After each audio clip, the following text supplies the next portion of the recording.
Em entrevista ao programa Argumento da TV Senado, o senador Eduardo Girão aventou seus planos para a CPI da pandemia, que ficou notabilizada por atacar o presidente Jair Bolsonaro e, pelo planejamento do relator e do presidente da CPI, obstar a investigação de governadores. O parlamentar assinalou: a CPI está extremamente induzida, ela está parcial. Não é apenas a percepção de alguns senadores, mas também da sociedade. Isso nos preocupa pela credibilidade que a CPI precisa ter. Quanto ao ex-ministro Mandetta, ele ressaltou: do Mandetta eu achei um pouco contraditório. Talvez por ele ser pré-candidato para o ano que vem, isso pode ter contaminado. Dessa forma, o senador frisou a necessidade de ouvir a Polícia Federal quanto a desvios cometidos por prefeitos e governadores. É fundamental que a gente traga a Polícia Federal. No meu requerimento, assinado por 45 senadores, relacionei operações da Polícia Federal em 18 estados da federação. Tenho requerimento para chamar o diretor da Polícia Federal, mas isso está sendo empurrado com a barriga. Preocupa-me muito que ela se torne um palanque. Está se encaminhando para isso a passos largos pela parcialidade dela, especialmente pelo relator Renan Calheiros, que tem um conflito de interesses, ele tem o filho governador. A CPI tem uma tendência de blindagem, mas a gente tem de investigar. A sociedade quer uma CPI séria, não uma CPI fake. Assim está. Paz e bem, Carla Benevides, todos que estão nos assistindo na TV Senado, gratidão por essa oportunidade. Nós tivemos depoimentos importantes na CPI, sem dúvida nenhuma, fiz muitas perguntas, anotei. Infelizmente, a condução da CPI está de uma forma extremamente induzida, né, porque ela está parcial. Isso é a percepção não apenas dos senadores, de alguns senadores que lá estão como eu, mas também da sociedade. Isso nos preocupa pela credibilidade que a CPI precisa ter. Mas a gente está combatendo o bom combate, né, com independência, fazendo perguntas relativas ao governo federal, que são as oitivas que a gente tem lá, perguntas ao ministro Mandetta, ao Taixe e também ao atual ministro Queiroga, que passou a sessão ontem mais de 10 horas conosco, né? Então, assim, eu vejo que nós temos um grande desafio, que é procurar trazer a verdade, não apenas uma parte da verdade. Do Mandetta, eu achei um pouco contraditório. Não sei se por ele ser pré-candidato do ano que vem, isso de alguma forma pode ter contaminado. A questão do carnaval, ele me deixou dúvida com relação por que já a OMS tendo informado ao Brasil que existia a pandemia, por que ele não cancelou o carnaval, não recomendou o cancelamento do carnaval. Com relação ao Taixe, foi muito técnico, ele passou muito pouco tempo, né, como ministro do país. Agora, ontem também foi muito esclarecedor a oitiva do ministro, né, do ministro Queiroga, que pôde falar para a gente do atual momento, né, porque eu acredito que essa CPI, além de a gente, teoricamente, buscar os responsáveis, e os responsáveis estão em todas as esferas, federal, estadual e municipal, só que a CPI não está olhando para isso, né? As centenas de bilhões de reais de verbas federais que foram enviadas para estados e municípios, mas eu acredito que a gente tem que buscar a verdade e também já preparar, Carla, para as futuras gerações os erros e os acertos. Esse é o aprendizado que a gente precisa deixar claro também na CPI, da gestão dessa pandemia. Senador, o senhor foi o autor do requerimento que ampliou o rol de investigação da CPI, né, estendendo aí para a investigação dos repasses federais para estados e municípios para o combate à pandemia.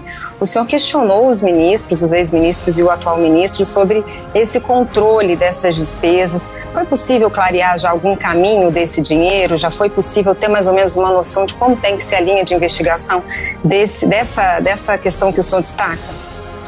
Olha, Carla, fiz perguntas nesse sentido mas o monitoramento do Ministério é um monitoramento não da aplicação em si, né? É um monitoramento das necessidades e vai se mandando.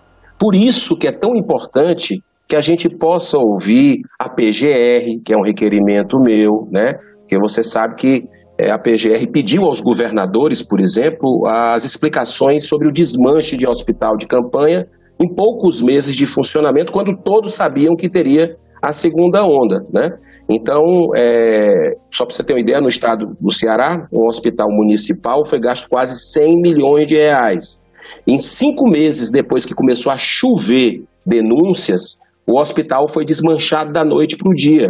Então, as pessoas morrendo agora, enquanto a gente está conversando aqui, nas filas, porque não tem leito de UTI. E isso aconteceu em vários estados. Por isso que eu queria trazer a PGR, porque a PGR, depois de receber as informações atrasadas dos governadores, já disse que tem irregularidade. Então é fundamental que a gente traga a Polícia Federal no meu requerimento que você citou, assinado por 45 senadores, ou seja, a maioria do Senado.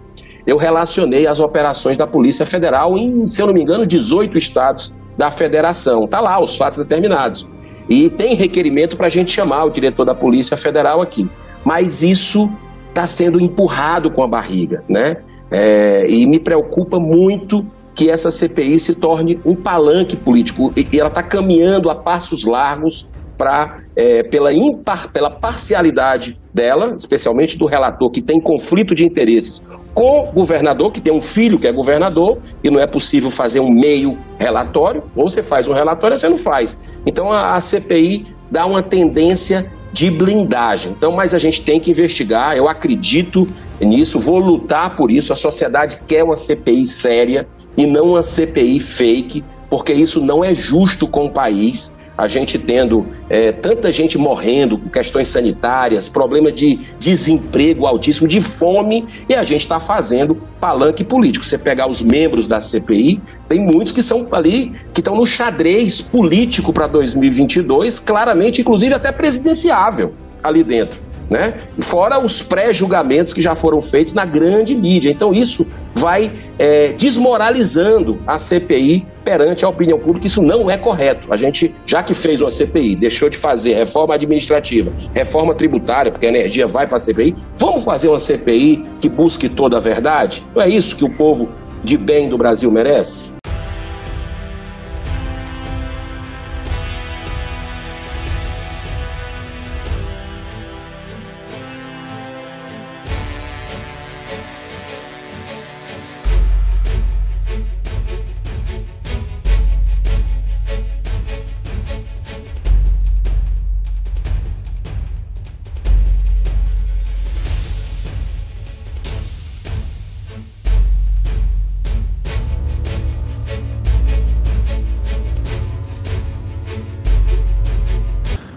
Vamos em frente.